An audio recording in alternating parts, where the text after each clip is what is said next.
So the next test we're going to write is going to be for this like percentage both sides. But now that I look at it, we should probably rename all three of these classes here rather than percentage, having this like percent both sides. And obviously here left we don't have side. Let's just try and change the naming here. I'm going to rename this first one like percent both, perhaps, rather than both sides, like percent both. So let's rename this file to this. And then if we open that file, also obviously change the name of the class. So that's the first one. Then like percent left, so like percent rather than percentage, and the same for the class name. So if we open that file, rename it, and then the same for the percent right. So percent rather than percentage, and then open a class and rename it. Okay, that looks a little bit better for me. Okay, so we are, let's close this app directory, back to tests, unit, database, statement, and query. And we are going to call this test like percent both test. There we go. And this one obviously extends test case.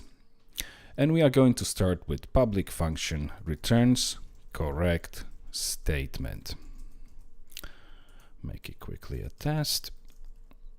And here we're going to start with the query. New like percent both. And let's import this class. There we go, right here at the top.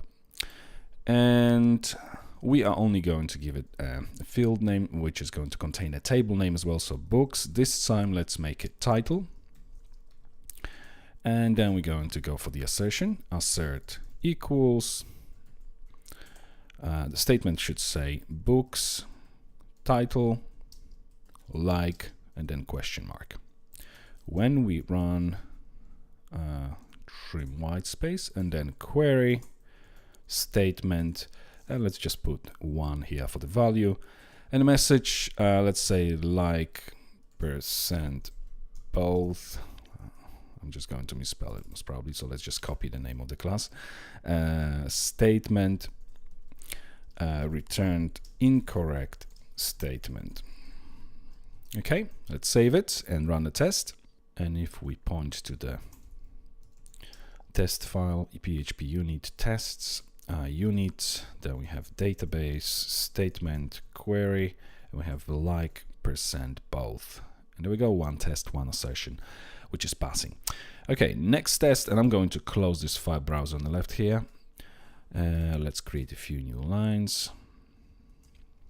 Okay, next test, public function returns correct boolean for hasSAPQuery. Test, and now we start with the, let's just copy this query instantiation here.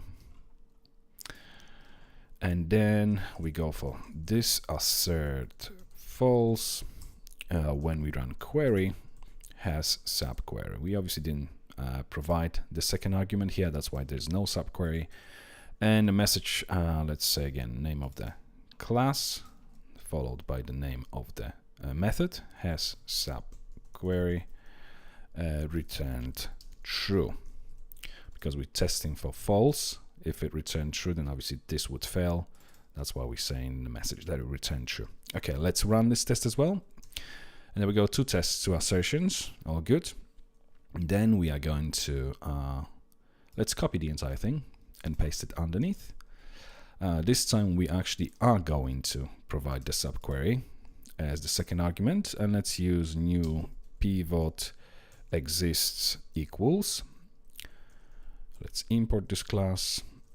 And for this one, we are going to provide table author books, book ID for the select field, then author ID for the where clause, and books ID for the where end clause. Okay, and then this time it should return true when we run this hasSAPQuery, because obviously now we provided the subquery for the constructor of this like percent both class. So message should say, if it failed, it should say the returned false. Okay, let's try the test again. And there we go. We have 3 assertions, all of which are passing. Great. So that's this test. Now let's test for this third argument to this query class, which is basically for replaceSubQuery. So public function returns correct boolean for replaceSubQuery. Test. And again, we're going to start with exactly the same thing. So I'm going to copy the entire content of the previous test, paste it in, and let's just modify it slightly. We're going to start with books title, and this time we obviously are testing different method, replaceSubQuery. It should return boolean. First of all, it's going to return false because obviously we don't provide second and third argument at all here. And obviously let's rename this message here as well, the method name. Then we will provide the subquery, and then we specify that we want the replaceSubQuery arguments to be set to true. At which point this method now again replaceSubQuery and replaceSubQuery should return true here. Okay, let's try and run it. And there we go, 3 tests, 5 assertions, all of which are passing. Okay, let's go back. Now let's add the test for the correct value. So public function returns correct value. And we start with a query again, equals new LikePercentBoth. And this time let's just put books ID. And we go for this assert equals, and what we're expecting is the value which we're going to pass through as an argument to the value method. I'm going to just put number 1 and then percentage around this percentage symbol around this value, and then query value 1, and then the message will say again, let's copy the name of the class, method value returned incorrect value. Okay, let's save it and run a test. 4 tests, 6 assertions, so all good. Let's go back. Okay, now let's copy this entire thing, and we are going to add subquery this time. So new pivot exists equals, and we are going to say again author book, book ID, author ID, and then books ID, and the third argument set to true.